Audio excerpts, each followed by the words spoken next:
to a videocast of Reporter's Notebook. I'm Tasneem Sharma, Executive Editor for Multimedia, and with me here today is Ben Kotopka, staff writer for News.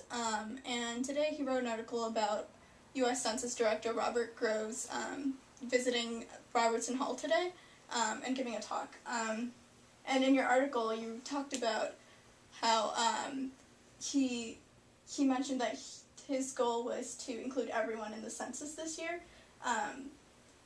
Like, what have the problems traditionally been in trying to include everyone? Well, there's traditionally two problems that it seemed after attending his lecture.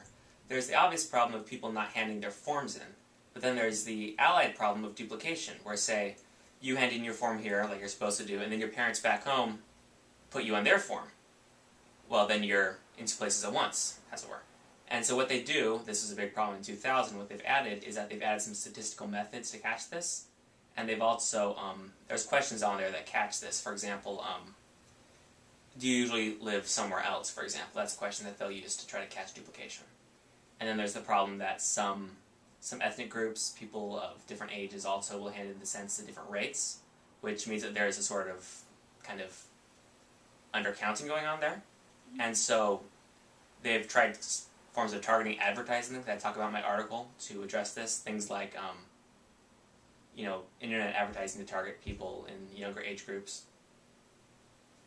And you also mentioned in your article that some census workers fear for their lives, and what? Fear for their lives.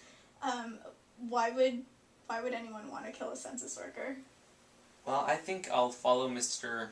Groves' policy of not commenting on the motives for why one would want to kill a census worker.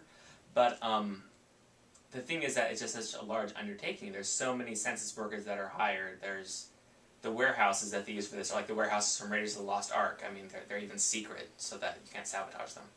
But I assume that they just hire so many workers that the probability of something untoward happening is not negligible. Okay.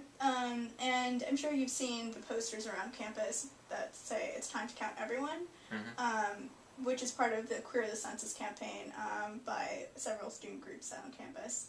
They published a column in the Daily Princetonian, and they sent out pink slips to everyone's mailbox asking them to place the sticker on the census envelope to identify whether or not they're lesbian, gay, bisexual, or transgender, or even an ally. And I was wondering if he addressed that at all and what he said about it. He addressed it indirectly. I mean, even when I asked him questions about it, he wasn't evasive, but he didn't, go directly to the heart of it. I mean, it is something that's very contentious. He said that questions to do with the wording of the census always are. And the heart of it, though, is that the census, by constitutional mandate, is primarily a congressional matter.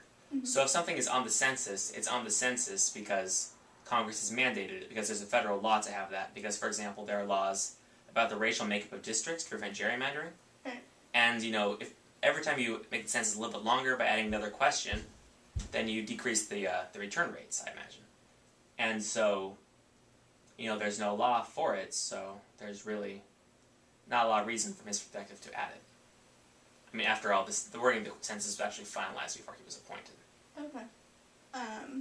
Well, remember to fill out your census forms, and on that note, this concludes our videocast. Thanks for joining us, and remember that you can subscribe to Reporter's Notebook on iTunes.